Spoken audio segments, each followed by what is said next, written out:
በመጀመሪያ ደረጃ ጋብቻው የባልና የሚስት ጉዳይ አይደለም። በተበላሸ መልኩ ከሌላ ሴት ጋር ብቻ ሳይሆን በትክክለኛ መንገድ ከሚስታችን ጋር መገናኘት አለብን። እባብ ጋር ሄዳ ያወራች ማነች? የጎመጀች ማነች? ቀጥፋ የበላች ማነች? ነገር ግን እሷ ይህን ሁሉ ብታደርግ ተጠያቂው ማን ነው? ለምን? መሪዋ ነው። ሲጀመር እርዳታ የሚባለው የገንዘብ አይደለም። ቅንነት የሌላት ኢምፓወርድ የሆነች ሴት በቃ ቤት ነው ትረብሸው። ገንዘብ ያዛችሁ ማለት ባል ትሆናላችሁ ማለትም አይደለም። ወንድና ሴትን እግዚአብሔር ሲፈጥር በጥምረታችንና በአንድነታችን እግዚአብሔር ያሰበውን ነገር እንድንገልጥ እንድናሳይ እንጂ በጾታችን ባለ ልዩነት ሌላኛው ጾታ ላይ አድቫንቴጅ ለመያዝ አለ።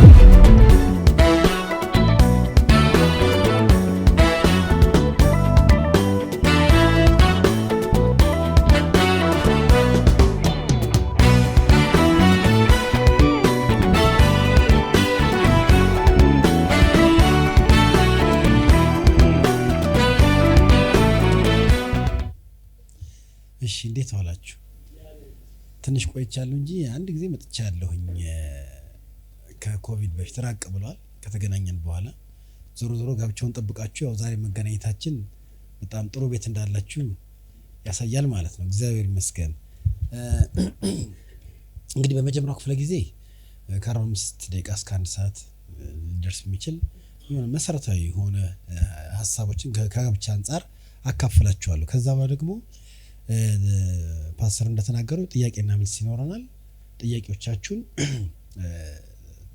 እንነጋገርባቸዋለን ማለት ነው። የግድኔ ብቻ ሳንሆን ከእናንተ በኩል የሚመልስ ካለ መልሱን ይሰጣል ማለት ነው። እሺ ዛሬ በዋነኛነት አተኩሬ በልቤ ሞልቶ እናንተን ላካፍላችሁ ያሰብኩት በተለይ ጾታችንን በተመለከተ ከእግዚአብሔር ቃል አኳያ በፍጥረት ጅማሬ ላይ በእግዚአብሔር የታሰበን የታየውን አጀንዳ ነው ማካፍላችሁ። በጋብቻ መካከል እሱ በጣም ትልቅ ቦታ ስላለው ነው። ወደሱ መጣለው።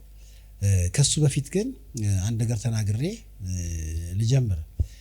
ጋብቻ ከባልና ከሚስት የሚሰራ ነገር ነው። ጋብቻ የሚሰራው ከባልና ከሚስት ነው። አንድ ጋብቻ አለ ከተባለ በዛ ጋብቻ መካከል ባልና ሚስት አሉ ማለት ነው። እንግዲህ ጋብቻው ከባልና ከሚስት ቢሰራም ጋብቻው ግን የባልና የሚስት ጉዳይ አይደለም፣ የኛ ጉዳይ አይደለም። ብዙ ጊዜ ጋብቻው የራሳችን ጉዳይ ስለምናደርገው ደስ ሲለን ልንኖርበት፣ ሲከፋን ልንተወው፣ ስንናደድ ልናረቀው፣ ስንበሽቅ ኃላፊነታችን ልንተወው፣ የሆነኛውን ያልፈለግነው ነገር ስናይ ልናዝን፣ ብዙ ነገሮች አሉ። ከዚህ የተነሳ በጣም ብዙ ሰዎች በጋብቻ ደስተኛ አይደለሁም፣ ጋብቻ አልተመቸኝም፣ እንደምጠብቀው አልሆነም፣ የሚፈልገውን አልሰጠኝም በሚል ለመፋታት የሚሆን በጋብቻ መካከል ያላቸውን ኃላፊነት ለመስራት ቸልተኛ ሲሆኑ ይታያል፣ ግድ የለሽ ሲሆኑ ይታያል። ከዛ ችግር ይፈጠራል። አሁንም በዓለማችን ያሉ ሚዲያዎችን ብትመለከቱ ፌስቡኩን፣ ዩቲዩቡን፣ የሬዲዮ ፕሮግራሞችን የሚሆን በቲቪ የምናያቸው አንዳንድ ፕሮግራሞችን ጨምሮ ወጣቶችም አዋቂዎችም የሚያወሯቸው ወሬዎች በአብዛኛው በጋብቻ መካከል ስለሚያገኙት ጥቅምና ትርፍ ነው የሚያወሩት። ሲጋቡ ራሱ ለጋብቻ ሰው ሲመርጡ ራሱ የምትፈልጊውን አይነት ነገር የሚሰጥሽ ባልን የምታገኝበት መንገዶች ተብሎ የኔ ሆነ የምትዩን ሰው በእጅሽ የምታስገቢባቸው መንገዶች ተብሎ አብዛኛው ሰው ሰልፊሽ፣ ስጋዊ፣ ሰዋዊ የሆነ ፍላጎትና አምሮቱን ለማሟላት ወደ ጋብቻ የሚገባው። ከዚህ የተነሳ ነው ምንም ትርፍ የሌለው። አንዳንዴ የቅዱሳን እንኳን ጋብቻ ከቤተ ክርስቲያን ውጭ ካለው ኮሚኒቲ ጋር ቢነጻጸር በብዙ ነገር አንለያይም። እኔ ጠቅላይ ፍርድ ቤት የማስማማት ስራ እሰራለሁኝ እና የሚገርማችሁ በፍቺ ቁጥራችንም የመፋቻ ምክንያታችንም ተመሳሳይ ነው። እነሱ የሚሉት እኛ እንላለን፣ እነሱ በግልጽ ያደርጉት ይሆናል፣ እኛ ጋር በድብቅ ይደረጋል። እና በህይወት ልዩነት እንኳን የማናገናኘው ጋብቻውን የምንይዝበትና የምንፈልግበት የምናስብበት መንገድ ተመሳሳይ ስለሆነ ነው፣ አንድ አይነት። ስለዚህ ዓለም ላይ ያለው ነገር ቸርችንም እያገኛት ነው በአሁኑ ሰዓት። በዚህ ዓመት ታውቃላችኋል፣ ባለፈው ዓመት በዚህ ሰዓት የነበረው የወጣው የስታቲስቲክስ መረጃ ያወጣውና ዘንድሮ የደረሰበት የፍቺው መጠን አገራዊ ነው። በርግጥ የአዲስ አበባ የከተማው ነው። የፍቺው መጠን በእጥፍ ጨምሯል። የሚጋባው 50% አንሷል። የሚገርማችሁ ደግሞ ከጋብቻ ውጭ የሚወለደው ልጅ ደግሞ በእጥፍ ጨምሯል። የዛሬ 20 ዓመት እንገናኝ፣ በዚሁ ከቀጠልን እንገናኝ፣ ያኔ ምን እንደምናይ ታዩታላችሁ። ለዚህ ግን መፍትሄ ሊሆን የሚችለው እኛ ጋር ነው። ከነሱ ያመጣን እውቀት እነሱ መፈወስ ምድር መፈወስ አንችልም። ከሰማይ በምንቀበለው እውነት ነው ትውልድን መፈወስ የምንችለው በአኗኗራችንም በህይወታችንም ማለት ነውና በጣም ጥሩና ልክ ያልሆኑ ነገሮችን እናያለን። ለዚህ መፍትሄው ምንድነው ከተባለ ጋብቻችን እግዚአብሔር ባሰበው ልክ ማየትና መያዝ አለብን። ስለዚህ በመጀመሪያ ደረጃ ጋብቻው የባልና የሚስት ጉዳይ አይደለም። እኔ ስለደበረኝ፣ እኔ ደስ ስላለኝ፣ እኔ ስለከፋኝ እኔ አይደለም። ጋብቻው የሌላ ነገር ጉዳይ ነው። የምን ጉዳይ ነው የሚለው ለኛ በክርስቶስ ለዳንን ላለን ሰዎች የሶስት ጉዳዮች ነው ጋብቻ። የመጀመሪያው የክርስቶስና የቤተ ክርስቲያን ጉዳይ ነው። ባልና ሚስት ከአእምሯችን ይሄ መጥፋት የለበትም። የክርስቶስና የቤተ ክርስቲያን ጉዳይ ነው። ኤፌሶን 5 በዚህ ጉዳይ ላይ ዝርዝር ነገር ያስቀምጣል። ይሄ ሚስጥር ብሎ እንኳን ስለ ጋብቻ የሚናገርበት ሚስጥር ምን እንደሆነ ጋብቻ ሚስጥርነቱ የክርስቶስና የቤተ ክርስቲያን ጉዳይ እንደሆነ ይናገራል። ልክ ነው። ይሄ ማንም ሰው ይናገረዋል፣ ማንም ሰው ይለዋል። ግን በተግባራዊ ደረጃ ወርዶ ብናየው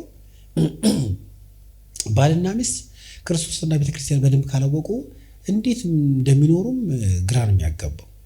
ብዙ ጊዜ ቸርች ውስጥ የምንቀመጥም ጋብቻችን ትራዲሽናል ነው ወይ ባህላዊ ነው ወይ ሴኩላር የሆኑ ዘመናዊ የሆኑ አስተሳሰቦችን የሚያስተናግደው። ከዚህ የተነሳ እግዚአብሔር እንደ መሳሪያ ጋብቻችን አይጠቀምበትም ማለት ነው። ልክ ነው። እንበላለን፣ እንጠጣለን፣ እንወልዳለን፣ እንድራለን፣ እናስተምራለን። ነገር ግን ጉዳዩ የምን እንደሆነ ካልታወቀ እሱን አናሳይም። ስለዚህ ባልና ሚስት የክርስቶስና የቤተክርስቲያን ግንኙነትን ኢሉስትሬት ማድረግ ነው። ስዕላዊ መግለጫ ነው፣ ኢሉስትሬሽን ነው። ይሄም ባል ክርስቶስን በደንብ እያጠና ከቤተ ክርስቲያን ጋር እንዴት እንደሚሆን ቢያቅ፣ ሚስትም ደግሞ ለክርስቶስ ምን መሆን እንዳለባት በደንብ አጥንታ ለክርስቶስ እንደምትሆኑ ለባሏ ብትሆን ህይወት ቀላል ነው። ግብግብና ጦርነትም አይኖረውም። አሁን ራስ ገዝ እኮ ነን። ባልየው የፈለገውን ነው ያማረውን ነው፣ እሷም ደስ ያላትን ነች። እሱ የሚለው ከደበራት የራስ ጉዳይ ትለዋለች። በጋራ የሚሄዱበት ነገር የለም። አንዳንዴ ደግሞ ዋጋ ከፍሎ ጋብቻውን መጠበቅ አቅም ያንሰናል። ለምን? ጋብቻው የኛ ጉዳይ ነው። እንዲህ ሀዘን ይሄውል እድሜ ልኬን እያለቀስኩ ልኖር ነው እንዴ? እየተረትን ማለት ነው። ከቁልቋል የተገዛ እንደሚባለው ሳለቅስ ነው ምናምን ከመጽሐፍ ቅዱሳዊ ጥቅስ ይልቅ ሰዋዊ ጥቅስ እየተጠቀሰ ለጉዳት ማሳያ እንደዚህ ይሆናልና የክርስቶስና የቤተክርስቲያን ጉዳይ ነው። ያኔ ስናቅ ቤተክርስቲያን ከቤተክርስቲያን ለመጠቀም ብሎ የሚያደርገው ነገር የለም። ራሱን ለቤተክርስቲያን አሳልፎ የሰጠው ሰልፍለስ የሆነ ህይወት ነው የሚኖሩ ባሎች። ክርስቶስ ከገባን በበነነው በተነነው ከሚስት ጋር እንጣላ ስሜትን ገዝቶ ፍቅር የራሱን አይፈልግም ነው የሚለው። ራሱን ክዶ መኖር ይችላል። በእንደዚህ አይነት ግንኙነት ችግር አይኖርም። እናንተም ደግሞ ሚስቶች ቤተክርስቲያን ለክርስቶስ የምትሆነው ብታውቅ የቤተክርስቲያን ስራ በአብዛኛው ክርስቶስ ላደረገላት ስራ ስታመሰግነው ስታወድሰው ነው አይደል? የቤተክርስቲያን ስራው አይደለም? እንደ ቸርች እኮ ሁላችን ወንዱም ሴትም እንደ ቸርች ነው። ስለዚህ ቤተክርስቲያን ብታጠና ለክርስቶስ ላደረገው ስራ ማወደስ ማመስ ከሱ ጋር ያላት ግንኙነት ያ ነው። ሁለቱም እንደዛ ስለሚገናኙ በጋብቻ እንዴት መኖር እንዳለብን እናንተ ቤተክርስቲያን አጥኑ፣ እኛ ክርስቶስ እናጠናለን። ባል እንደ ክርስቶስ ሲሆን ሚስት ለክርስቶስ የምትሆነውን ለባሏ ስትሆን ጋብቻው ጤነኛ ይሆናል። የሁለታችንን መለኪያ ምን ያህል ክርስቶስን እናውቃለን የሚለውን ያሳያል። ክርስቶስ ቤተክርስቲያን እንደወደደ ባሎች ሚስቶች ውደዱ ሲል ኮርጁን የተባለው ጥሩ ኮራጅ መሆን ነው። ታውቃላችሁ፣ ጥሩ ኮራጅ ከነስም ነው የሚኮርጀው። የሚጋለጠውም እንደዛ። እኛ የምንጋለጥ ከነስሙ ኮርጀን ማለት ነው። አንደኛው እሱ ነው። ሁለተኛው ጋብቻችን የሚቀጥለው ትውልድ ጉዳይ። ባልና ሚስት ጋብቻ ከመሰረቱ በኋላ ስለነሱ ውበትና ልብስ ምግብና እንትን አይደለም። በተለይ እግዚአብሔር ልጅ ከሰጣቸው ልጃቸውን በማሳደግ የሚቀጥለው ትውልድ መሰረት እንዲሆን ቤታቸው ልጃቸው ላይ መስራት አለባቸው። የትውልዱ መበላሸት የማያወራ የለም። ምንም ብናወራው ግን መፍትሄ የለም። አትሊስት የኛም ቤት ልጆች ከቤት በትክክለኛ መሰረት አንጾ ማሳደግ። አዳምና ሔዋንን እግዚአብሔር አግኝቶ እኮ በሉ በኤደን ገነት ተዝናኑ ማለት ያላቸው ብዙ ተባዙ ምድርን ሙሏት ግዟትም። ስለነሱ ብቻ ሳይሆን ከነሱ በኋላ በስተው ተባስተው ሞልቶ እንዲገዙ ነው የልጆቻቸው አጀንዳ ነው። ስንቶቻችን ከራሳችን አልፈን ልጆቻችን እናስባለን? እግዚአብሔር የሚፈልገውን ትውልድ ካሰብን ስራ ያለው ቤታችን ነው። ለእግዚአብሔር የበቁ ልጆች ከቤታችን ስንቶቻችን ለማውጣት አላማ አለን፣ አጀንዳ አለን። ባልና ሚስት ሳይፋቱም ተስገብግበው ለራሳቸው ሲኖሩ ወይም ደግሞ ተፋተው የየራሳቸው ጥቅም ሲያሳድዱ ልጅ ምን እንደሚሆን ታውቃላችሁ። እኛም በቅፋችን ሆነው ሞዴል ሳንሆንላቸው ህይወት እንዴት እንደሚኖርና ባህሪያቸውን ከእግዚአብሔር ጋር ያላቸው ህይወት እንዲቃኙ ካላደረገን የሚቀጥለው ትውልድ እግዚአብሔር በሚፈልገው ልክ አይገኝም ማለት ነው። ስለዚህ ስንጋባ የራሳችን አይደለንም፣ የሌላ ሆነን ላግባ ማለት ራሴን ልስጥ ነው። ሰውን ላምጣ ብቻ ሳይሆን በዋነኛነት ራስን መስጠት ነው። አብዛኛው ሰው ይሰጥና ራሱን ይወስዳል። ስለዚህ አብሮነት አይኖረውም። ልጆቻችሁ እንዴት ናቸው? የሚቀጥለው እግዚአብሔር የሚፈልገውን አይነት ትውልድ መስራት ለማምጣት ተግተናል ወይ? እንደ ኖህ ከሆነን እግዚአብሔር በሰጠን ስራ እንደ ቤተሰብ እየሰራን ባለ ራእይና በሁለንተና የተገነቡ ልጆችን አደርጋለን። አለዛ እንደ ዳዊት ከልጅ ጋር መታኮስ ይመጣል። ከአቤሴሎም ጋር ሊጋደል ይፈልጋል ነበር። ከልጆቻችን ጋር አንድ ላይ ሆነን አንዱን ጦርነት መዋጋት ያለብን። ስለዚህ ጋብቻችን የሚቀጥለው ትውልድ ጉዳይ ነው። ልጆቻችን ዕለት ዕለት እያሰብናቸው ልንገነባ ልንሰራቸው ይገባል። በሶስተኛ ደረጃ ጋብቻው የቃል ኪዳን ማህበረሰቡ ጉዳይ ነው። የኔ ፒኤልሲ አይደለም። የቃል ኪዳን ማህበረሰቡ ማለት የክርስቶስ አካል ጉዳይ፣ የእናንተ ጉዳይ ነው። ከእናንተ ጋር አብረን እየወጣን እየገባን በየቀን ባንገናኝ እንኳን አኗኗሬ እናንተን የሚያሰድብ መሆን የለበትም። በአካል ውስጥ አብረን ነን። እናንተን ማሰብ አለብኝ። ወገኖቼ ምን ይላሉ ብዬ ህይወቴን በስርዓት መርካቶ ልሁን፣ ፒያሳ፣ አዲስ አበባ ልሁን፣ ጅማ፣ የትም ቦታ ልሁን አካሉን እያሰብኩኝ በስርዓት መኖር አለብኝ። አንዳንዱ እኮ በቃ በጋራ ሲሆን አብሮ ሲሆን ምንም ችግር የለበትም። ልክ 12 ሰዓት ሲጨልም ደግሞ ሌላ ሰው ነው የሚሆን። የወደደውን ያደርጋል። ለብቻዬ ልሁን፣ ከሰዎች ጋር ከተማ ላይ ልሁን፣ የት ውጭ ሀገር ልሁን የክርስቶስን አካል እያሰብኩኝ መኖር አለብኝ። ጋብቻው እንደዛ ነው። የኔ የግል ፒኤልሲ አይደለምና እንደወደዳችሁ የመኖር መብት የላችሁ። ደስ እንዳላችሁ መኖር የለባችሁ። በዋጋ ተገዝታችኋል። ከእንግዲህ የራሳችሁ በራስ ላይ እንደ ባለ ንብረት መሆን ጥሩ አይደለም። ስለዚህ ጋብቻችን የእነዚህ ጉዳዮች ነው። የክርስቶስና የቤተክርስቲያን ጉዳይ ነው። የሚቀጥለው ትውልድ ጉዳይ ነው። እንዲሁም ደግሞ የቃል ኪዳን ማህበረሰብ ጉዳይ ነው። አትሊስት ትልቁን ቦዲ እንኳን ባናስብ ማሰብ አለብን። ግን እንደ አንድ ሎካል ቸርች፣ እንደ አንድ አጥቢያ በዚች ቤተክርስቲያን ያላችሁ ህይወት ያንዳችሁ ህይወት ለሌላው እንደዛ ስትሆኑ መጠባበቅ ትችላላችሁ። በአግባቡ ትኖራላችሁ። መፋታት፣ ዝሙት አይኖርም። ልጅ በአግባቡ ያድጋል። ልጆቻችን እርስ በርስ ይጋባሉ። ስለዚህ ዛሬ ያለነው ህይወት ለዛሬ አይደለም። የነገውን ህይወት እየመሰረትን ነው ማለት። የነገዋን ቤተክርስቲያን በጤናማ መሰረት ላይ እየመሰረትን ነው።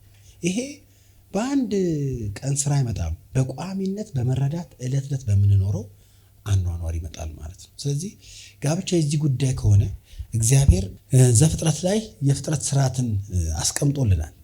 ጉዳዩ የዚህ ከሆነ ጋብቻችን ይህንን ጉዳይ የሚያስፈጽም እንዲሆን በጋብቻችን መካከል ባልና ሚስት ስፍራቸውን ጠብቀው መቀመጥ አለባቸው። አሁን ማሳያችሁ መጽሐፍ ቅዱሳዊ የባልና የሚስት ስፍራ ነው። ኃላፊነቶቹን ሳይሆን ስፍራውን ነው ማሳየው። ከዛ ስፍራ ተነስተን ነው ኃላፊነት። ለምሳሌ የውጭ ጉዳይ ሚኒስቴር ቢሮ ይባላል አይደለም? ያ የውጭ ጉዳይ ሚኒስቴር ቢሮ ነው። እዛ የዛ ቢሮ ላይ ግን የሚቀይሩ ሰዎች የሉም። ቀድሞ የነበረው አልነበረም፣ አሁን ያለውም አይኖርም። ቦታው ግን አለ። በዛ ወንበር ላይ በዛ ስፍራ ላይ የሚሰራው ስራ ይሰራል። ልክ እንደዛ በጋብቻ መካከል እንደ ስፍራ አዩት። ዞሮ ዞሮ ባል ሚስት አይቀየርም። ግን ስፍራችንን ጠብቀን በቤታችን እንደ ባል እንደ ሚስት እንድንሆን መጽሐፍ ቅዱስ ያስቀመጠልን ስፍራ ይነግረናል። ስፍራውን ደግሞ የምታዩት ከጾታችን ጋር በቀጥታ ይገናኛል። ከጾታችን ከወንድነትና ከሴትነት ጋር ይገናኛልና እስቲ ስለ ወንድነታችንና ስለ ሴትነታችን መጽሐፍ ቅዱስ እይታን ላካፍላችሁ። ብዙ ጊዜ አናነሳውም ወይም ይፈራል። ምናልባት ወንድ ሴት የሚሉት ወይም ማያውቁቱ ወይ ያጣመሙቱ ናቸው። በቦልድሊ የሚናገሩት ወንድ እንዲህ ነው ሴት እንዲህ ነው ብለው በጣም ብዙ የሚናገሩት እነሱ ናቸው። መናገር ግን ያለብን እኛ ነን። እንደ እግዚአብሔር ቃል ወንድነትና ሴትነትን በተመለከተ ከጋብቻ አንጻር ነው እኔም ማነሳላችሁ። እንግዲህ በአሁኑ ሰዓት እንደምታዩት ወንድነትና ሴትነት መልካም በሆነው በእግዚአብሔር የተሰራ ማንነት ቢሆንም ዓለም ግን እንደዛ እያወራችለት አይደለም። እንደ ወንድ እንደ ሴት እግዚአብሔር ሰውን በመልካችን እንደ ምሳሌያችን እንፍጠር አለና ሰውን በመልኩ እንደ ምሳሌ ፈጠረው። ከዛ ወንድ እና ሴት አድርጎ ፈጠራቸው። ወንድ ወይም ሴት አይደለም። ወንድ እስቲ እና በሉኝ። ወንድ እና ሴት፣ ወንድ ሴት አይደለም፣ ሴትም ወንድ አይደለች። ወንድ እና ሴት ከዛስ አድርጎ ነው የሚለው፣ መርጠው አይደል። ወንድ ተደርጌ ነው። ልመካበትም ላፍርበትም አልችልም። እኔ ምንም ያረኩት ነገር የለም። ወንድ ለመሆን ምንም ያዋጣሁትም ያረኩትም ነገር የለም። ሴቶችም ምርጫ ቢሰጣችሁ እንደዛው። በአሁኑ ሰዓት እኮ ታውቃላችሁ በጣም ብዙ ወንድ ሴት የመሆን አምሮት አሉ። ካውንስሊንግ ላይ እናንተ ሴቶች እኮ ታድለው ምን አለባቸው? በሌላ በቻይንኛ ሴት መሆን እንደማለት። ሴቶቹም አቤት ወንድ እኮ ገና ሲፈጠር ጀምሮ እድለኛ ነው የሴት መከራ አያገኘውም ብላ በሴትነቷ ተማራ ማንን ወንዱ። ነገር ግን እግዚአብሔር እንዴት አድርጎ እንደሰራን ስናቅ ግሩምና ድንቆኝ ተፈጥሬ ያለውና አመሰግናለሁ ማለት እንችላለን። እግዚአብሔር ነው እንደዛ አድርጎ የፈጠረን። ወንድነትና ሴትነታችን መልካምነቱን ብቻ ሳይሆን አስደናቂነቱን ከእግዚአብሔር ቃል ማየት አለብን፣ ማግኘት አለብን። እግዚአብሔር እንደዚህ አድርጎ ሲፈጥረን በጣም አስደናቂ አድርጎ ነው የፈጠረና የጾታችን ዕውቀት፣ የማንነት ዕውቀት ለየትኛውም ህይወታችን መሰረታዊ ነው። መሰረታዊ ዕውቀት ነው። እንግዲህ ወንድ ሆናችሁ የተወለዳችሁ ሴትነት ቢያምራችሁ መቼም አታገኙት እና ተስፋ ብትቆርጡ ብትተውት፣ ስወለድ ወንድ ነኝ፣ ሳገባ ባል ነኝ፣ ስወልድ አባት ነኝ፣ አለቀ። ሚስቴም ስትወለድ ሴት ነበረች፣ ስታገባ ሚስት ሆነች፣ ስትወልድ እናት ሆነች። በጾታችን ጥግ ያለውን የብስለት ደረጃ ለመርገጥ ነው። የቤቴ አባት ብቻ ሳይሆን የትውልድ አባት ሊሆን ይችላል። የቤቷ እናት ብቻ ሳይሆን የትውልድ እስከዛ ግን መስመሩ ተመሳሳይና አንድ ነው ማለት ነውና በእግዚአብሔር የተሰራ ዋነኛ የፍጥረታችን መገለጫ ነው። አሁን ባለንበት ዘመን ግን ያለው ትልቁ ችግር ምንድነው? ወንድና ሴትን ጾታውን ሲያፋትጉት ሲያጣሉት ነው ያለው። በእኩልነት ስም የሚነገሩ ነገሮች ሁሉ በጣም አጥፊ ናቸው። ታውቃላችሁ መጽሐፍ ቅዱስ ስለ እኩልነት ምንም ብሎ አያውቅም። ለእግዚአብሔር ኢሹ አይደለም። ሰውን በመልኩ በምሳሌ ፈጠረ ብሎ ማን ያደርግ? ይሄ ራሱ እኩል መሆኑ አይደለም? ወንድና ሴት፣ ወንድም ሴትም የእግዚአብሔር መልክና ምሳሌ ናቸው። ሌላ የሚጨመርም የሚሻሻልም ነገር የለም።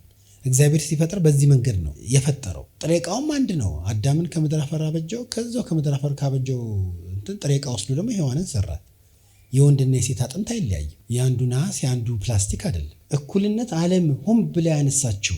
ታውቃላችሁ የሰይጣን አሰራር፣ የድሮውም ሰይጣን ያረጀውም ሰይጣን እንደዛ ነው የሰራው። በቃላት ጨዋታ ነው። በውኑ ከገነት ካለው ዛፍ እንዳትበሉ አዟልን? አዟል። አትንኩም ተብሏል። አትብሉ አትንኩም ተብሏል።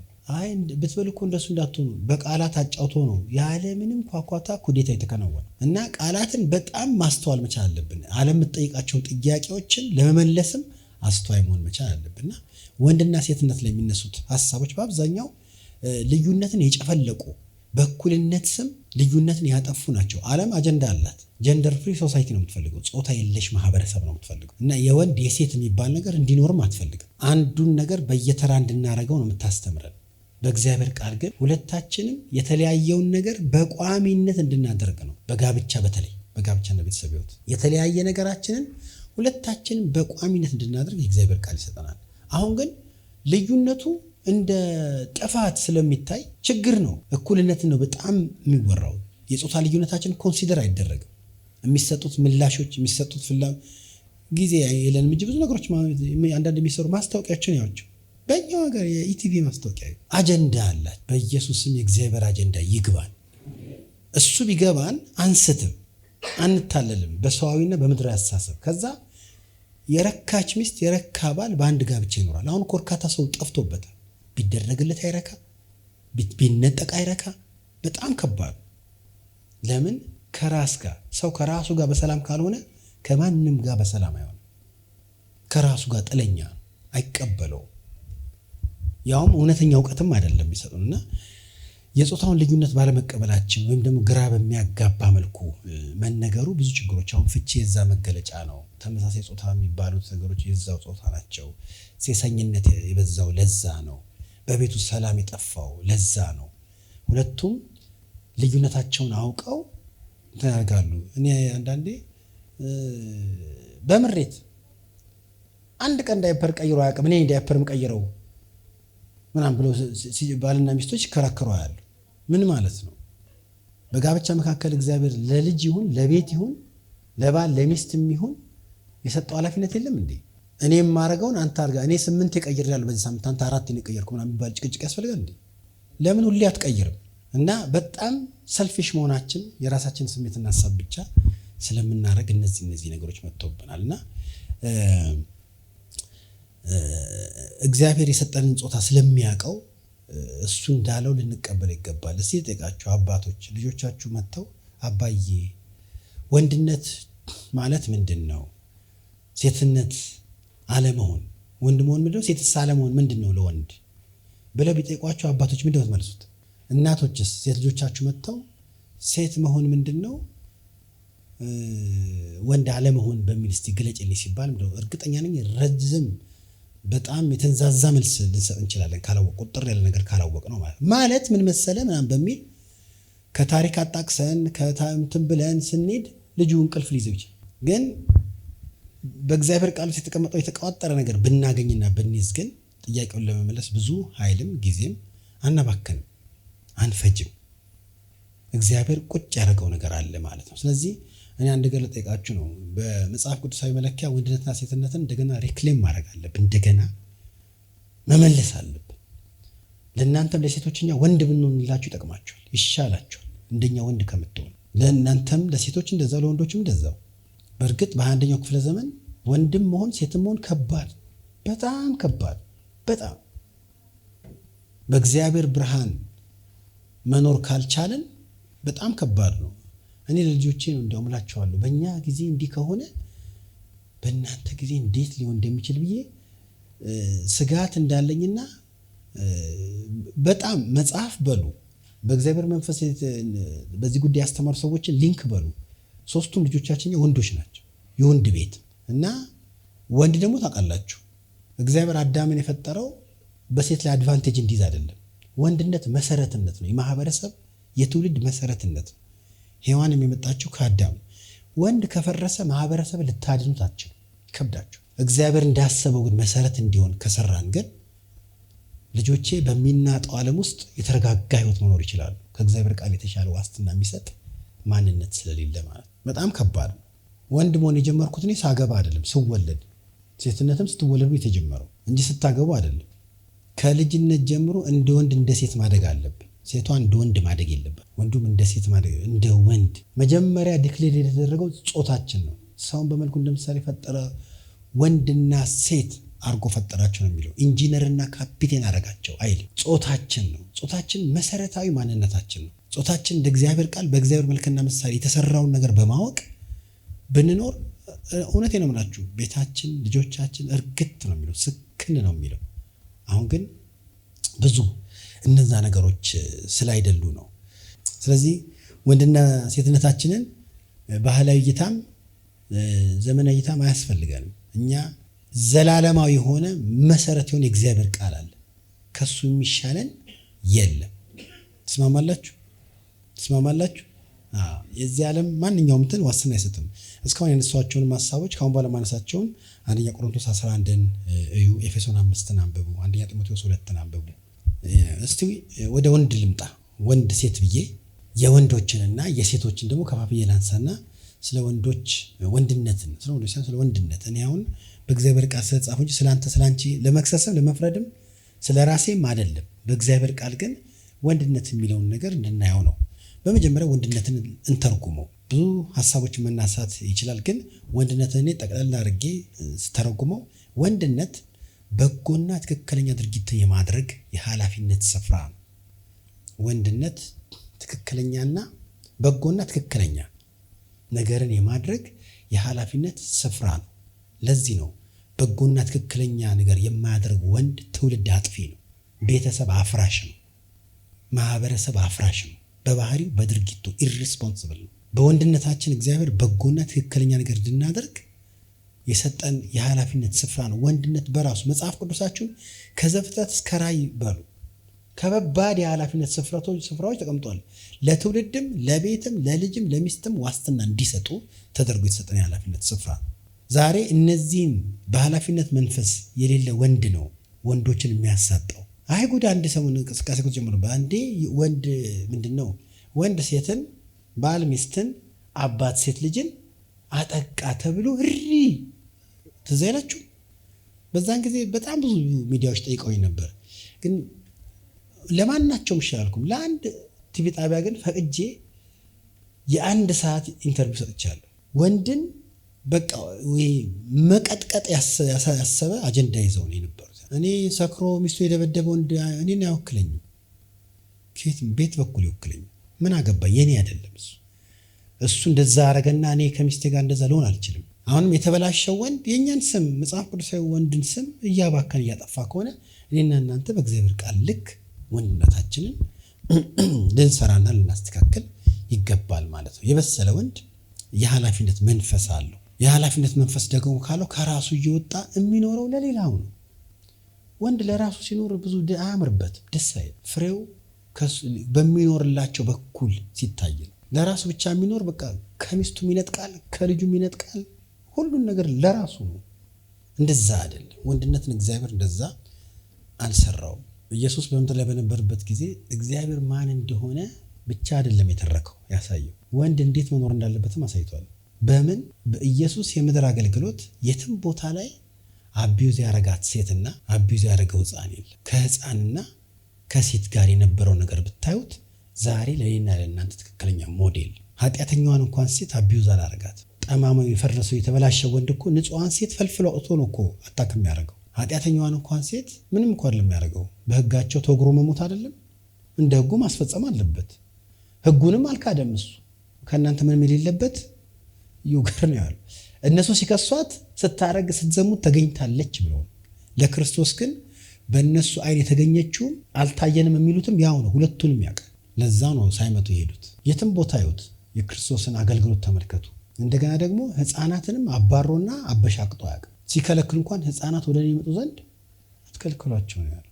ከህፃንና ከሴት ጋር የነበረው ነገር እንዴት ናችሁ? ከህፃንና ከሴት ጋር በተበላሸ መልኩ ከሌላ ሴት ጋር ብቻ ሳይሆን በትክክለኛ መንገድ ከሚስታችን ጋር መገናኘት አለብን። ያለን ሪሌሽንሽፕ ሄልዚ መሆን አለበት።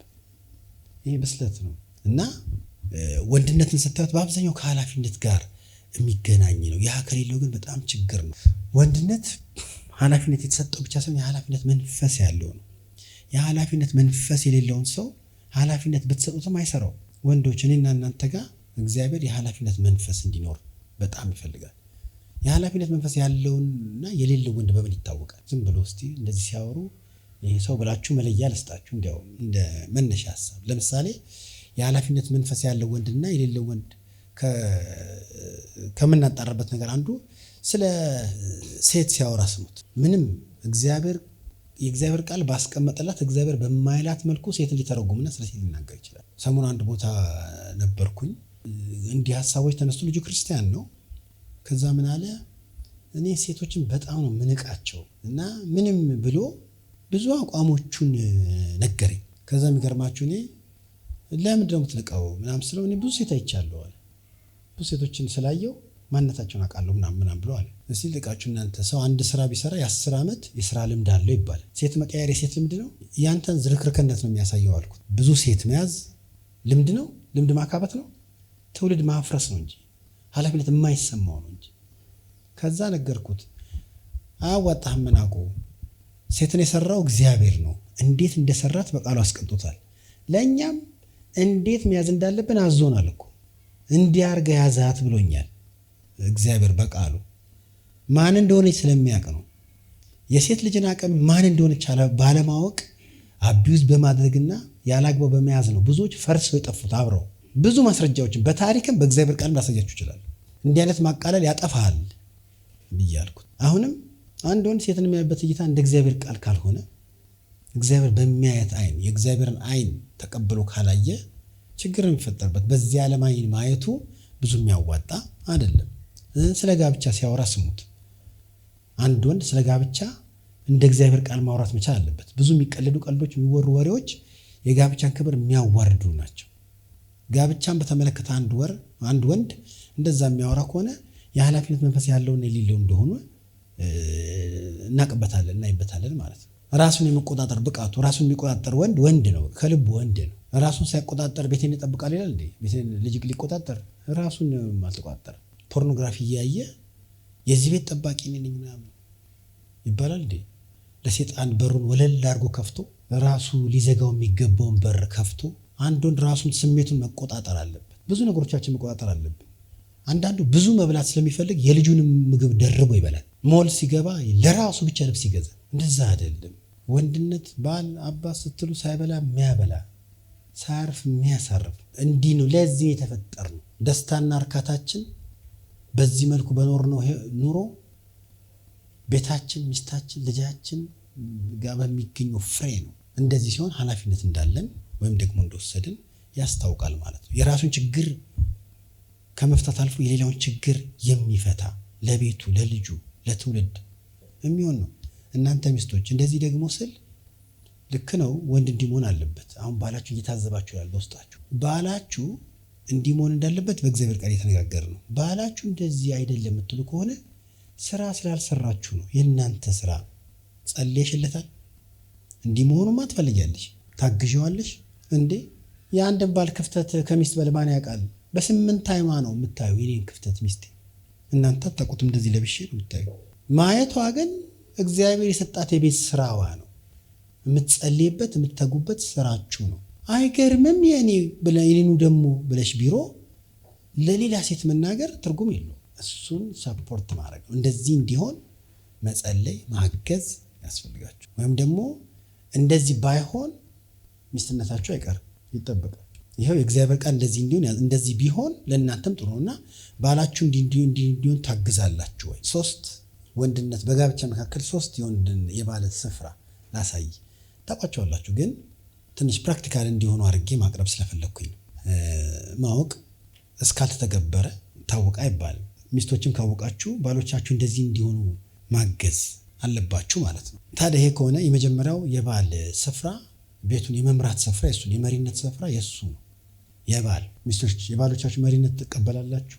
ባሌ ምራኝ ብላችሁ ትስማማላችሁ? ሲመራችሁ ትከተላላችሁ? እግዚአብሔር የመሰረተውን ጋብቻ ደስ እንዳለን የመኖር መብት የለብንም። ታውቃላችሁ፣ እግዚአብሔር የፈጠራቸውን ፍጥረቶች ለሁሉም ስርዓት ሰጥቷቸዋል። አሳን ፈጥሮ ውሃ ውስጥ ኑሪ ነው ያላት። ውሃ ደበረኝ ብትል ችግሩን በኋላ ታገኘዋለች። እጽዋትን ከመሬት ፈጥሮ የህይወቷ እንዲቀጥል ስርዓቷን የት ነው ያደረጋት? በቃሉ ለፈጠራቸው ፍጥረቶች ሁሉ ስርዓታቸውን ወስኗል። ጋብቻን የፈጠረው እግዚአብሔር ነው። የጋብቻንም ስርዓት እግዚአብሔር ነው የወሰነው። የተሻሻለ ህግ የለም። ቢኖር እስከዛሬ እኛ እንሰማ ነበር። ያው ስርዓት ነው። አሁን የባልን መሪነት ብዙ ጊዜ በተለይ ቸርች ውስጥ አሁን አንዳንድ አስተምሮች አሉ። የባልን መሪነት ዓለም ስለማትቀበል ቸርች ውስጥም አንዳንድ ሚስቶች የባሎቻቸው መሪነት አይቀበሉ። ከዚህ የተነሳ ዘፍጥረት 3:17 ፈቃድሽ ወደ ባልሽ ይሆናል የሚለውን ጥቅስ ፈቃዷ ወደ ባሏ የሆነ ውድቀት ስለመጣ ነው ብሎ ያስተምራል። አይደለም፣ የእግዚአብሔር ኦሪጂናል ሐሳብ ነው። መጀመሪያ መፈጠሩ ቅድም ነግሬያቸዋለሁ፣ አድቫንቴጅ ለመያዝ አይደለም፣ ግን ለእሷ የሚመችን ነገር ቀደም ብሎ ተራምዶ እንዲሰራ ነው። እስቲ ጠይቃችሁ መሪነቱን ከፍጥረት ጅማሬ ጀምሮ እንደሆነ እስቲ እናንተ መልሱልኝ። መጀመሪያ የተፈጠረው ማን ነው? አዳም። ሔዋን የተፈጠረችው ከማን ነው? ስም ያወጣላት ማን ነው? ስንት ጊዜ? 2 ጊዜ። አንዴ ሴት ብሎ አንዴ ሔዋን ብሎ። መልሳ የተሰጠችው ለማን ነው? ለአዳም። እሺ፣ ወደ አዲስ ኪዳን ከፈለጋችሁ ሮሜ 5 ላይ ኃጢአት በአንድ ሰው በኩል ወደ ዓለም እንደገባ ይላል። የአንዱ ሰው ማን ነው? ለኃጢአት አዳም ትላላችሁ። ልክ ናችሁ እኮ አዳም ነው። ግን ኃጢአት በአንድ ሰው በኩል ገባ በአዳም የተባለበትን ታሪክ እስቲ እዩት። እባብ ጋር ሄዳ ያወራች ማነች? የጎመጀች ማነች? ቀጥፋ የበላች ማነች? ቴካዌ ይዛ ሄደች ማነች? ይሄ ሁሉ እግዚአብሔር ምን ብሏል? ምንም አላለ። ነገር ግን ወስዳ ሰጠችው። ያው የተቀብለው እሱም ገመጠና እኛም ተገምጠን ቀረ። ኃጢአት በአንድ ሰው በኩል ገባ። ኃጢአት የገባበት እዚህ ጋር ከሆነ የዚህ ሁሉ ተዋናይ ማን ነው? ሔዋን ነች። ነገር ግን እሷ ይህን ሁሉ ብታደርግ ተጠያቂው ማን ነው? ለምን? መሪዋ ነው። ከዛ እኮ አለው የሚስትህን ቃል ሰምተሃልና።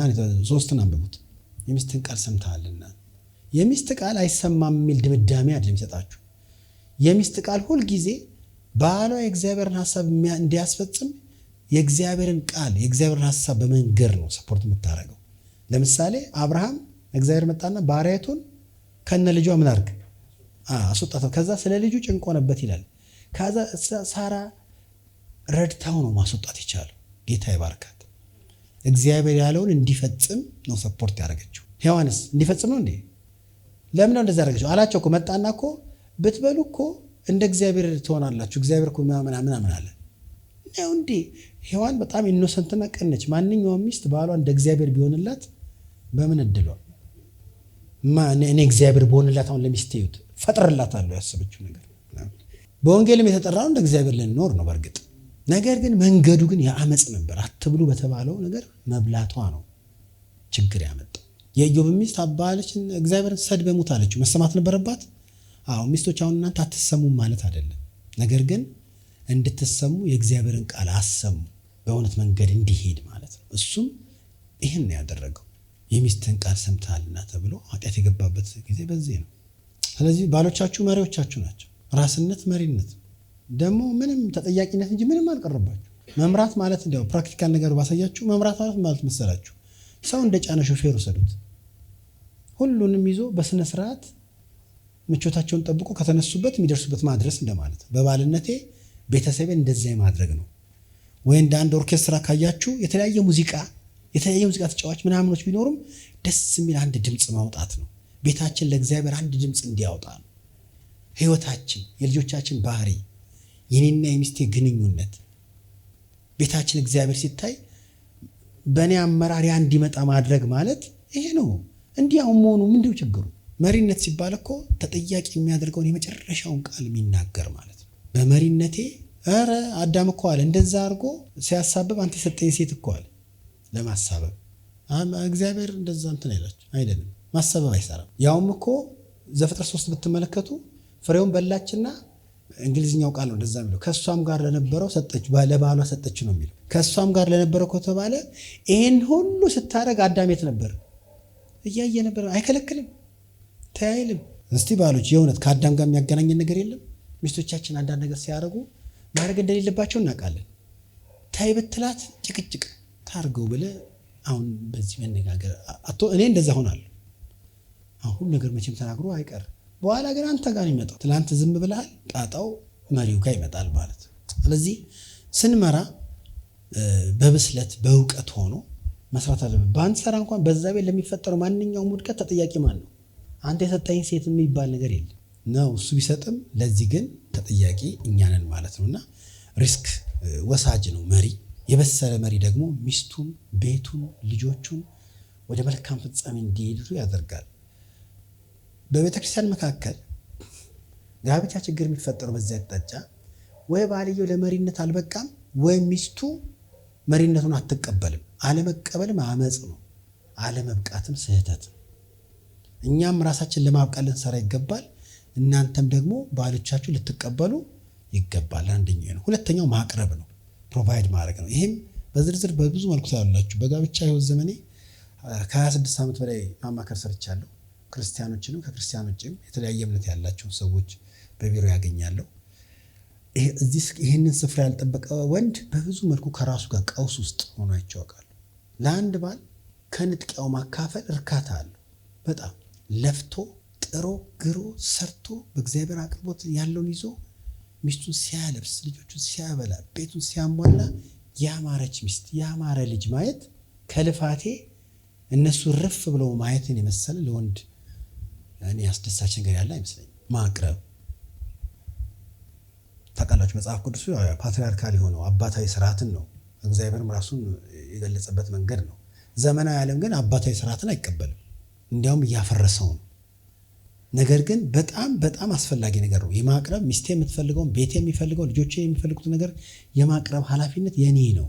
ሚስት አትስራ እያልኳቸው አይደለም፣ ትስራ። ነገር ግን ቤቱ በምንም ነገር ቢጓደል ግን ተጠያቂ እኔ ነኝ። ሲጀመር እርዳታ የሚባለው የገንዘብ አይደለም። ከሚስቴ እርዳታ የገንዘብ እርዳታ አልፈልግም። ሚስቴ ትሰራለች፣ እኔ ኢምፓወር አድርጊያታለሁ፣ ምንም ችግር የለው። ያለን ገንዘብ የጋራ ነው። የምፈልግበት እርዳታ ግን እግዚአብሔር የሰጠኝን የህይወት አሳይመንት ውስጥ እጇን እንድትከት ነው የምፈልገው። ገንዘብ ላይሆን ይችላል እገዛውና እርዳታው ማለት ነው። እናንተ እህቶች ምናልባት ከባሎቻችሁ የተሻለ ገቢ ልታገኙ ትችሉ ይሆናል። ሴቶች ሚስቶች እግዚአብሔር አቅም ሲሰጣችሁ ቅን ሆኑ። ቅንነት የሌላት ኢምፓወርድ የሆነች ሴት በቃ ቤት ነው የምትረብሸው። ገንዘብ ያዛችሁ ማለት ባል ትሆናላችሁ ማለትም አይደለም። ተፈጥሯችሁን ገንዘብ አይቀይረው። እዛ ላይ መጽሐፍ ቅዱሳዊ የሆነ የገንዘብ አያያዝ አለ ለባልና ለሚስት። እሱ አንድ መስመር ነው። ዞሮ ዞሮ ግን ያው ስለ ባሎች እያነሳሁኝ ስለሆነ ይሄንን ነው የምነግራችሁ። ቤትና ባለጠግነት ከማን ይወርሳል አይደል? ከእግዚአብሔርም ከአባት ይወርሳል። እግዚአብሔር አውራሽ ነው፣ አባት አይደል? በአባትነቱ የአባት የሆነ ሁሉ የማን ነው? የልጅ ነው። ስለዚህ ቤትና ባለጠግነት ከአባት ይወርሳል ከተባለ አሁንም እነዚህ ነገሮችን እንደ እግዚአብሔር ቃል ማሰብ መቻል አለብን፣ ማየት መቻል አለብን። የሩት 4ንም ባርኮት ብትመለከቱ እሱ በገንዘብ እንዲበለጽግ ነው፣ እሷ በልጅ አይደል? አይመጣጠንም አይመስላችሁ? አሁን እኮ ፍክክሩ በቃ ገደለን እኮ። ማን ከማን ያንሳል? በእውቀት በገንዘብ ጣጣ ሆነ እና እግዚአብሔር በሰጠን ስርዓት ማቅረብ መቻል አለብንና ወንዶች በርቱ። በተለይ ወንድ ልጆች ያሏችሁ ደግሞ ዛሬውኑ በሚስታችሁ ብር የምትኖሩ ከሆነ ልጆቻችሁን ሊበላሹባችሁ ይችላሉ። ዛሬውኑ ልጆቻችን ከስራ ጋር ለአዳም እግዚአብሔር ከስራ ጋር እንዳገናኘው ስራ ይዘን ከስራ ጋር አገናኝተን እኔ 3ቱም ወንድ ልጆች ናቸው ብያቸዋለሁ። በጣም ነው የምናፈጋቸው። ስራ መልመድ አለበት። እኔ ቤት ሆኖ መስልጠን አለበት። በጣም ነው የምናሰራቸው። ነገ ደግሞ ችግር ፈጥሮ ወደ ቤት ከሚመለስ በደንብ ሰልጥኖ መውጣት አለበት። ታውቃላችሁ ብዙ ጋብቻ መካከል ችግር ያለው ባደገችበት ቤት ጥሩ ልጅ እንድትሆንላቸው እንጂ ለዛኛው ቤት ሚስት እንድትሆን ሳያሰለጥኗት ሳያሳድጓት ይድሯትና ባል እያስለቀሰች ትኖራለች። እሱም እዚህ እንደ ወንድ እንደ ባል እንዲሆን ሳያሰለጥኑት በአግባቡ ሳያሳድጉት ይድሩትና እድሜ ልክ ሚስቱን እያስለቀሰ ይኖራል። ከቤታችን ይኸውላችሁ አሁን ልጆቻችሁ ጥሩ ባል እንዲያገኙ ጸልዩ። ግን ጥሩ ባል ማግኘት አይደለም ቁም ነገሩ፣ ወይ ጥሩ ሚስት ማግኘታችሁ አይደለም ቁም ነገሩ። እናንተ ከቤታችሁ ጥሩ ባልና ሚስት አውጡ። ማውጣት እንጂ ማምጣት አይደለም አስተዋይነት። እኛው ጋር እያሉ አሰልጠናናቸው ማብቃት ነው። ከአንዱ እንደ ወንድ ካሳደግናቸው አቅራቢ እንደሆነ ከነገር ነው ራሱን የሚገዛ ፍላጎቱን የሚገዛ በስራ የሚተጋ ከፍሬው የሚያካፍል ሆነ ያድጋል ማለት ነው። በሶስተኛ ደረጃ እንግዲህ እናንተ አትሰዋለ ምሳሌ 31 ላይ ያለችው ሴት የማትሰራው ስራ የለም አይደል? ግን የጋብቻን ስርዓት አላዛነፈችም። ስሩ። ቤታችሁ ይቀድማል። ቤታችሁን አስቀድማችሁ ምንም ነገር ስሩ። እሷ እግዚአብሔርን የምትፈራ ሴት እንዴት ትመሰገናለች ብሎ እግዚአብሔር እንደምትፈራ ይናገራል። እግዚአብሔር አመስግኗታል። ባሏ ብዙ ሚስቶች አሉ መልካም ብሎ አመስግኗታል። ጥሩ ሚስት ነበረች ማለት ነው። ልጆቿ አመሰግኗታል። ጥሩ እናት ነበረች ማለት። ስራዋ ያመሰግናታል። ፕሮዳክቲቭ ነበረች ማለት ነው። የህይወት ቅደም ተከተለውን ያወቀች ሴት ስለሆነች ችግር አልተፈጠረባትም። አትስሩ የሚል አይደለም አጀንዳውና ሐሳቡ። ስለ ወንድ ግን ማቅረብ ነው። ቢጓደል ተጠያቂው እኛ ነን። ሶስተኛው መጠበቅ ነው። ብዙ ቤት የፈረሰው ዛሬ ጠባቂ ስለሌለው ነው። አጥር በሩ ክፍት ነው። የወንድ አንዱ ብስለት መገለጫ ነው መጠበቅ፣ ፕሮቴክት ማድረግ። በተለይ የኃላፊነት መንፈስ ያለው ወንድ ባል በቤቱ ጉዳይ ቸልተኛ አይደለም። ሚስትና ልጆቹን ከሚያጠቃ ከማንኛውም ነገር ይጠብቃል። ከማንኛውም ነገር የኛ አካላዊ ጥንካሬ እንኳን ከሴት አይሻልም። እኔ ሚስቴ ወፈር ያለች ነች፣ ብንታገል እጥላታለሁ፣ አትችልኝ። በአካላዊ ጥንካሬ እኔ እበልጣለሁ። የምትበልጡ ሚስቶች ካላችሁ እንግዲህ ባሎች ጌታ ይርዳችሁ። ግን አካላዊ ጥንካሬ እሷን መጠበቂያ ነው፣ ማጥቂያም አይደለም። ስሪቱ ራሱ እሷን ፕሮቴክት ለማድረግ ነው። የኔ የሆኑትን መጠበቂያ ነው። ሚስትና ልጆቼ ፊዚካሊ እንኳን ብትመለከቱት፣ ስፒሪቹዋሊማ በጣም ብዙ ዳይሜንሽን አለ። ሊመጣ ካለው ነገር እጠብቃቸዋለሁ እያየሁኝ ማለት ነው። ዋይ አያስፈልግም። ከገቡ በኋላ ሪታ ምንም አይደለም። አሁኑኑ መስራት ጥበቃ ይሄ ነው። እንግዲህ ቤት ማታ ላይ ሌባ ቢገባ ሌሊት ገብቶባቸው አቅም ኧረ ተነሺ ምናምን ትላላችሁ እንዴ? እኔ አለኝ ዱላ ምናምን ይዤ እወጣለሁ። እንዲያውም ሚስቴ ብዙ ጊዜ አስመልጠኝ ታውቃለች። አሁንማ እኔንም ልጆቼ ትንሽ ፈርጠም ያሉ ናቸውና በላንተም ግባ እኔም እንደ እህት ገብቻለሁ። በዚህ እድሜያቸው መጠበቅ ይልመዱ። ይሄ ፊዚካሊ ያለው ነገር ነው። ግን በብዙ መልኩ ልጆቻችን ፕሮቴክት ማድረግ መቻል አለብን። ከዚህ ዓለም ክፋት፣ አመፅ፣ ዓለማዊነት፣ በእድሜያቸው ካለ ክፋት፣ መጥፎ ወሬ መጠበቅ እሱ ነው። እሱን ካደረግን መልካም ይሆናል ማለት። ስለዚህ እንደዚህ አይነት የወንድ ማንነት ለቤት ያስፈልጋል አያስፈልግም?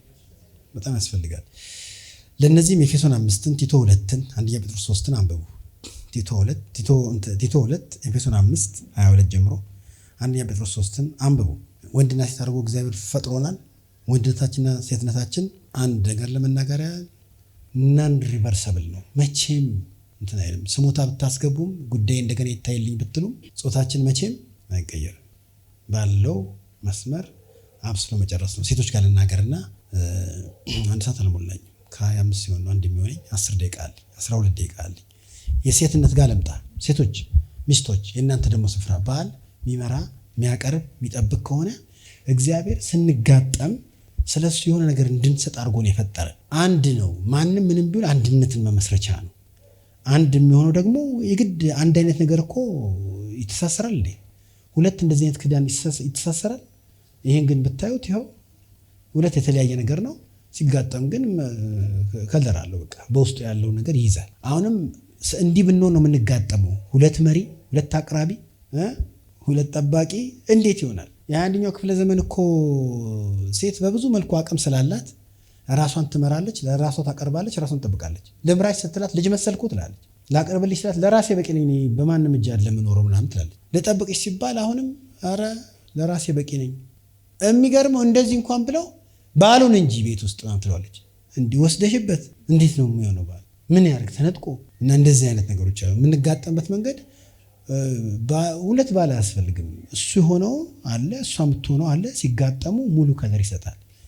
ሴትነት ጋር ደግሞ ልምጣ። እንግዲህ የበሰለች ሴት መጽሐፍ ቅዱሳዊ ሴት ብዙ መገለጫዎች እንዳሏት አውቃለሁ። እነዚህ አሁን የማነሳቸውን የሴትን ስፍራ በማነሳበት ጊዜ እግዚአብሔር የሰጣችሁ ስፍራ ነው። ቅድም በሰጧችሁ ጥቅሶችም ውስጥ ታገኟቸዋላችሁ። እነዚህ አሁን የማነሳቸውን ነገሮች በጋብቻ መካከል አንዲት ሴት ካልገለጠች በጌታ እውነት ያልበሰለች ሴት ስለሆነች፣ እነዚህን አለመግለጥ፣ እነዚህን ለመለማመድ አለመፍቀድ በጌታ እውነት አለመብሰልን፣ አለማደግን ያሳያል። በጌታ የበሰለ ወንድ የበሰለ ባል መሆን ይችላል። በጌታ የበሰለች ሴትም የበሰለች ሚስት መሆን ትችላለች። ስትበስል ስፍራዋን እንደ ቃሉ ከእግዚአብሔር ጋር ተስማምታ ትይዛለች ማለት ነው። ያልበሰለችዋ ሴት ነው የትክክለኛዋ ሴት በቃ ስም አጥፊ። ያልበሰለችዋ ሴት ለበሰለችዋ ለትክክለኛዋ ሴት የእሷን ኢሜጅ ታበላሻለች፣ ታጠፋታለች። ስለዚህ በእግዚአብሔር ዲዛይን የተደረገው የተሰራንበትን ነገር ነው ማነሳላችሁ። እዚህ ጋር እንደው ለጥንቃቄ ያህል ይህንን ሳነሳ እናንተ ቦታችሁ ነው፣ የሚስት ቦታ ነው። ነገር ግን እነዚህን ሁሉ ነገሮችን ሚስቶች ያደርጉና ትልቅ ቅሬታቸው ለማይገባው ሰው ሆነውት ራሳቸው ያገኛሉ። እናንተ እንዲህ ማለት አትችሉም። ለሴት ልጆቻችሁ ሲመርጡ እንዲጠነቀቁ ንገሯቸው።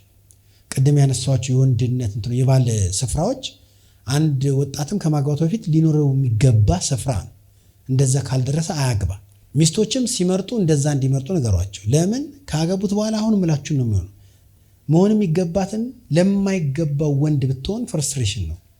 ለሷም ውጤት ያጣች ይመስላታል። ውጤታማ ለመሆን እንግዲህ ከምትመርጡት ሰው ጋር ነው። አሁን እናንተ ግን ዛሬ በጋብቻ ናችሁ ያላችሁት። ምንም ሌላ ምርጫ የላችሁም። ቤታችሁን መስራት በእግዚአብሔር ቃል እግዚአብሔር የታመመን ጋብቻን መፈወስ ብቻ ሳይሆን የሞተ ጋብቻንም ያስነሳል። በዛ አቅጣጫ እነዚህን ሀሳቦች ልትሰሟቸው ይገባል ማለት ነው።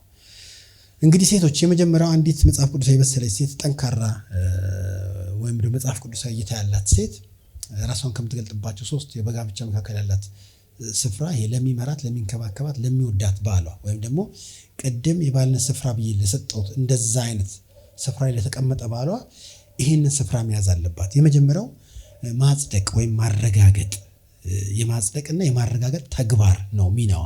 እሱ መሪ ከሆነ በሚመራው ነገር መሪነቱን፣ እርግጠኛነትን ማዳበር፣ ነገሮችን ማጽደቅ፣ እንዲያረጋግጥ ማድረግ ነው የእሷ ስፍራ እንጂ ተፎካካሪነት አይደለም፣ ተቃዋሚ ፓርቲነት አይደለም። አንድ ቦታ ሁለት ስፍራቸውን ካላስተካከላቸው ሁለት ሰዎች በአንድ አይነት ነገር ብታደርጓቸው ድብድብ ይሆናል። መስሪያ ቤትም ቸርች በሉ፣ መስሪያ ቤት በሉ፣ ሀገር በሉ፣ ጋብቻ በሉ፣ የትም ቦታ የሚሰራ ስርዓት።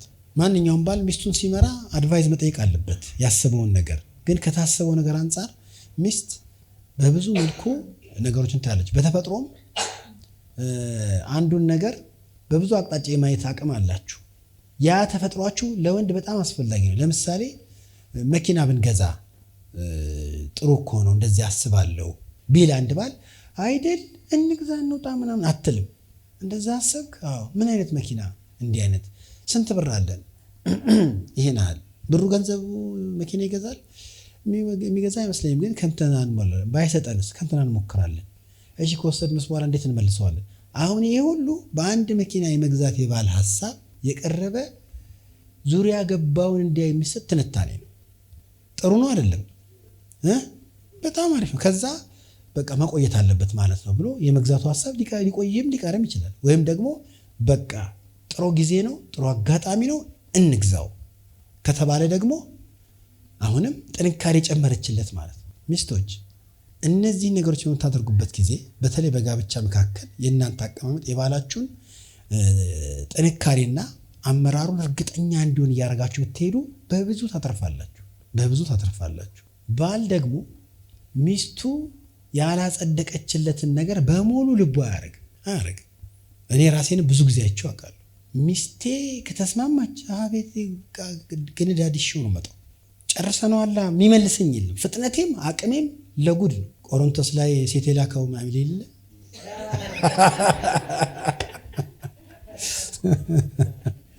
ቆሮንቶስ ላይ አይልም ደግሞ እውነቴን እኮ ነው የምላችሁ። ሚስቱ እናንተ መስማማታችሁ ያ ነገር በጥራትና በፍጥነት በሙሉ ኃይል የመደራመቅ አቅም ነው የምትሰጡ። ቢበላሽ እንኳን ለማረም በሙሉ ተሟሙቶ ያርማታል። እናንተን ብሌም አያደርግም።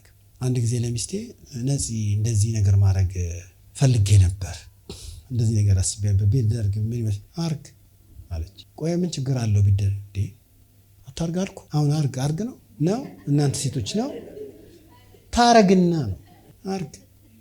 እኔማ በዚህ መልክት ከሆነ አርግ በሚለው መልክት እንዳታረግ ስላለችኝ ነው። ቆይ ቢደረግ ምን ችግር አለበት ያልኩ።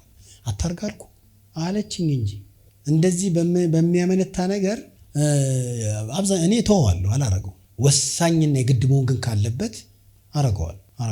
አርጌ ያው የሆነ ነገር መፈጠሩ አይቀርም። በጨዋ ደንብ ያለው አቅርቦ ለቤቱ የሚያስፈልግ ከሆነ የራሴ የግል ኢንትረስቴን ሰልፊሽ ሆኜ የመጣ ፍላጎት ካልሆነ ላረገው እችላለሁ ከነ ሙሉ ሪስኩ።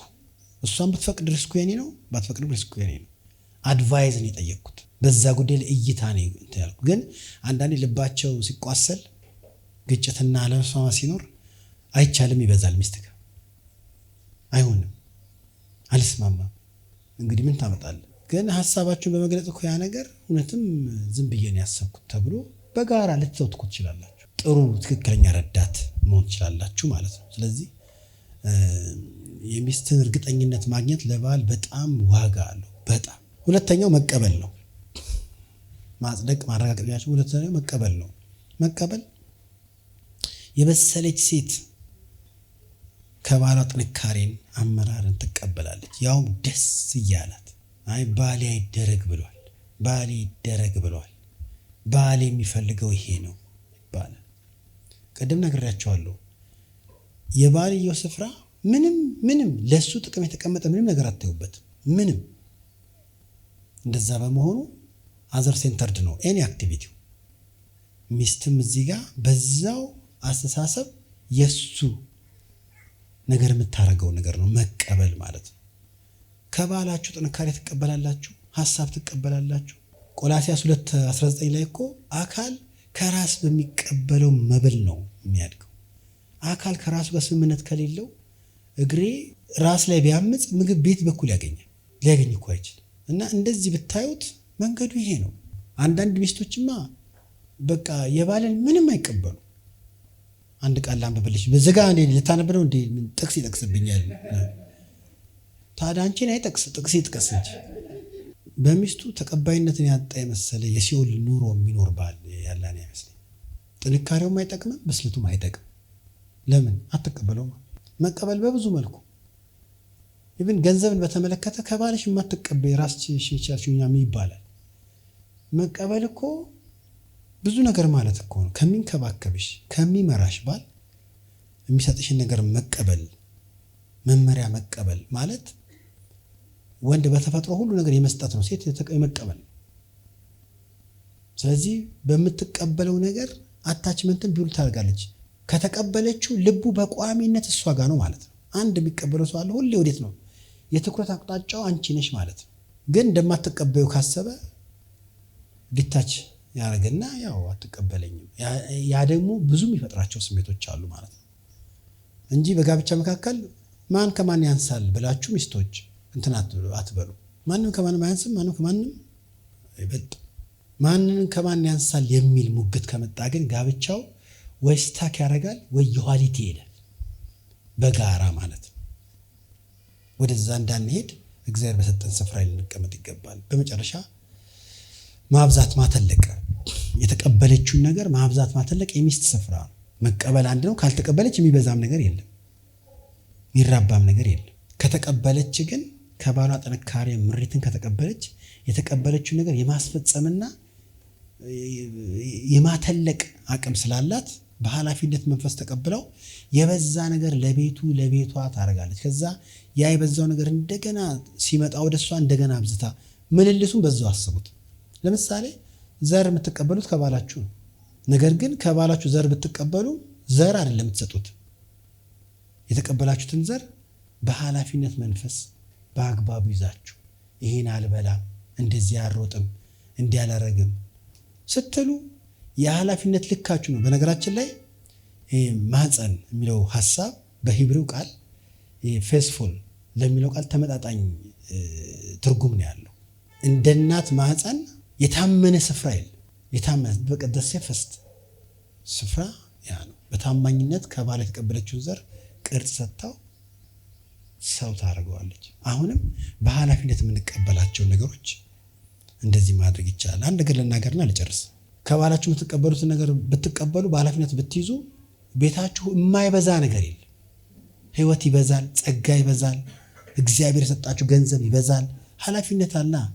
መቀበል ከሌለ መብዛትም አይኖርም ማለት ነው። በመጨረሻ ነገር ልናገርና ልጨርስ። ይሄ ምንድነው? እስቲ ሚስቶች የባሎችን ክፍተት፣ ድካም ዝም ብላችሁ መዝግባችሁ ወቁት። እሱን ካገኛችሁ እሱን ነገር የሚሞላ አቅም እግዚአብሔር አስታጥቆ ነው በሴትነት ይላካችሁ። ለሱም ሲሰጣችሁ በዛ ነገራችሁ የባላችሁ ነገር እንድትሞሉ። እስቲ ባሎችም ሚስቶችን አስቡ። ሚስቶች ጋር ያለው ክፍተት በእርግጠኝነት ነግራችኋለሁ፣ ያንን ክፍተት የሚሞላ ጥንካሬ እናንተ ጋር ስላለ ነው የታያችሁ፣ እዛ ክፍተት እንዳለ የታያችሁ። ስለዚህ እግዚአብሔር ወንድና ሴትን ሲሰራ ወንድ ለራሱ የተጠቀው ነገር ለራሱ ብዙም ምንም አይሰራለት። የሱ የሆነች ሴት ላይ በየቀን ኢንቨስት እያደረገ ሲኖር ነው ትርፍ የሚኖረው። እናንተም ሴቶች ሴትነታችሁ ለእናንተ ምንም አይሰራላችሁ። እናንተ እግዚአብሔር ያስታጠቃችሁ ጥበብ፣ ማንኛውም ነገር ለባላችሁ ብትሰጡት ነው ህይወትም ትርጉም የሚያገኘው። አለበለዚያ የራሳችንን ነገር ለራሳችን ልንጠቀምበት ብን ራስን የመብላት ያህል። እግዚአብሔር በነገር ሁሉ ማስተዋልን ይስጥ። ወንድና ሴትን እግዚአብሔር ሲፈጥር በጥምረታችንና በአንድነታችን እግዚአብሔር ያሰበውን ነገር እንድንገልጥ እንድናሳይ እንጂ በጾታችን ባለ ልዩነት ሌላኛው ጾታ ላይ አድቫንቴጅ ለመያዝ አይደለም። ወይም ደግሞ ከሌላኛው ምንበልጥ በብዙ መልኩ በሴክሹዋል ላይፍ በሉ በገንዘብ በሉ አፐር ሃንድ ለመያዝ የሚደረገው ያለን ከሌላ የተሻለ ነገር አድቫንቴጅ ለመያዝ ስንጠቀምበት የአመፀኝነት እና እግዚአብሔር አንዳችን ለሌላኛው የሚሆን ነገር ፈጥሯል። እርስ በርስ አንዱ ለሌላው እግዚአብሔር እንዳሰበው ስንሰጥ እንጋጠማለን። በእግዚአብሔር ፊት ደግሞ እግዚአብሔር የፈለገውን ጋብቻ ማሳየት እንችላለን። ከዛ እነዛ ሶስቱን ጉዳዮች መፈጸም እንችላለን። ጌታ ይባርካችሁ።